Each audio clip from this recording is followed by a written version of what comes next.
What's up, everybody? It's Joe from Complex. We're in Chicago at Saint Alfred with 10-time NBA All-Star and 3-time Olympic gold medalist Carmelo Anthony. Oh man.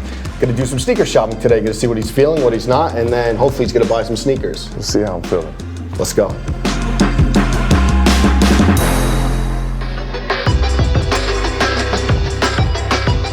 Melo, what's it like to see a project like this, the Chicago Collaborators with Wings, a shoe designed by kids? I think the kids is the actual future. I mean, we hear that, right? But yeah.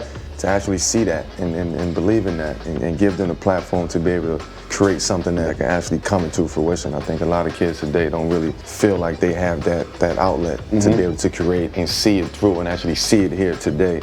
That's what gives everybody hope, right? That's what gives everybody, that excitement to want to be creative. Absolutely. And think about when you were a kid, the days at the dungeon and playing ball and new sneakers. What was that feeling like for you? Like how good sneakers can make a kid so confident? Well, I think we all know that, right? When we was younger, we always had that feeling, right? And say Easter, for an example, right? We all looked at Easter as that moment to have the flyest shoes, the flyest sneakers. So you wanted to come around the block with the flyest things on. Definitely. It didn't matter what you had on your outfit, but the shoes, as long as your footwork was incredible, that's all that matters. So I think the idea of having fresh feet, you have to have that. Yeah.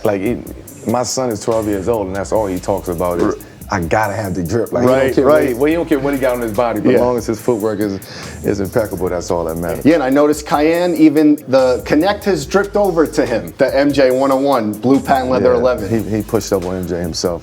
Lucky I had kid. Nothing to do with that. And you always incorporated West Baltimore design cues. That's why I think this makes you the perfect ambassador for this project. Well, the most important thing for me was to actually give back to my community, right? When you go to the store and you buy a Melo sneaker and you from actually Baltimore, you feel a little bit more connected to that sneaker. And I can see what happened with this wing sneaker.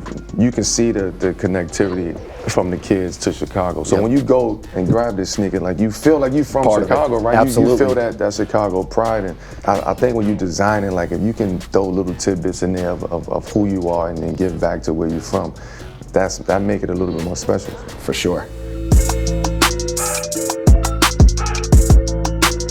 Melo, one thing I always liked about your footwear taste in Jordans, 2s and 9s were one of your favorites, a little kind of underrated in the pantheon of Jordans. How did they become your favorites? I heard there was a Quentin Richardson story with the 9. Yeah, I know with the 9s, I was in high school. That was actually the first pair of Jordans that I had. Okay. And Quentin Richardson gave them to me. He was playing with the Clippers at the time. So it was this PE of all black with the Clipper blue, Clipper red, number 3 on the back. That was the best shoe I ever had. From that point, I'm like, oh, the 9 is everything. And then following up, the 2, right? I had the Denver Nugget 2. Yep, the blue with the yellow. Absolutely. So it was once I had that and I was playing it, I'm like, oh, this is. The 2 and the 9 was really my favorite shoe back then. I'm a UConn guy. 2003, you guys win the national championship, and I saw even you snuck in an all-black pair of 9s playing for Syracuse. That was the pair. Oh, it was the pair from Quentin. That was the Quentin Richardson pair. Yeah, because we always looked at shoes and you were killing us that year. UConn had them. UConn had the J's back then. Yeah, Karan did it a little bit, and then a little later Ben Gordon, but Karan was really into was the one. Flint 9s. Another thing that you said is you used to see the older guys wearing up-tempos and Barclays and things like that. And that's how you really became a big fan of sneakers? So J's in my hood wasn't big like that. Okay. Right? It was up-tempos. It was the Barclays. It was the Tim Duncans. It was the Garnetts. Those was just the Pips.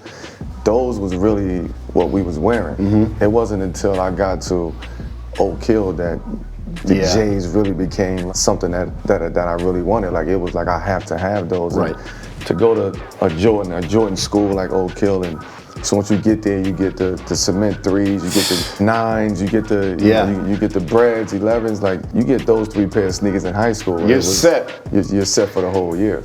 You guys would get all the Jordans at Oak Hill, but you wouldn't wear them on court. A lot of times you would stack them and just keep them fresh. I would never play. I never played in my breads. Okay. I played one game in my cement 3s because I couldn't afford no J's back then, right? So I would save them and put them under my bed and make sure I put the cover over top so nobody can get them. And the Team Jordan was what I was playing in, because I just wanted to save those. So when I went back home, I had some type of drip.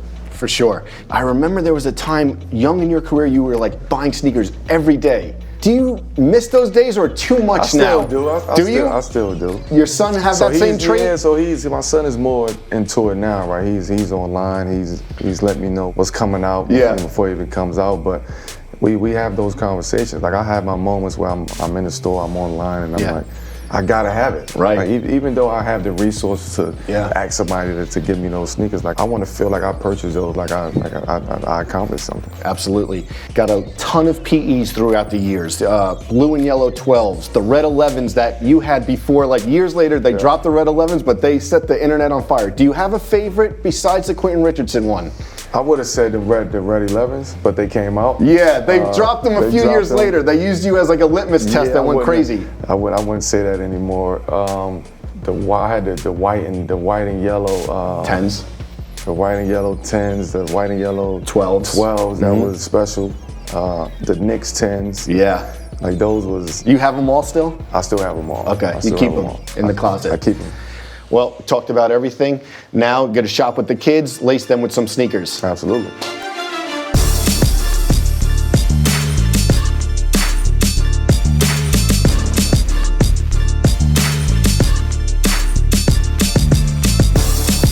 What are y'all looking for? How can I help y'all? We're looking for some drip.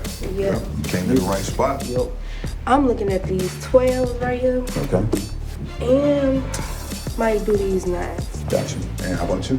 Well, I don't know. I like these. Can't go wrong with classics. And any other ones? Keeping an eye on like the Jordan 1s, Okay. and I like this colorway, so I'm gonna get these. Okay. Check it out, bro. I wanna get these Jordan 1s. These more in my style, you know. And also, I want these Air Force 1s. You know, not everybody can rock them, but I know I can really pull these off. And how about you, fam? Let me grab these 12s. Okay. These just say James on them. Then I gotta grab these 4s too. I'm gonna grab those for you. All right, Thank you. All right, your total is going to be $1,339.54. Thank you. I got it. I'll take care of it. I could have paid for it, you know. Don't worry, I got this. We got the next one.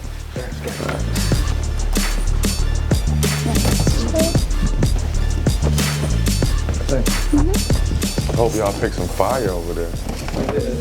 Y'all designed the fire. Y'all gotta pick the fire. Thank you. Have a good one.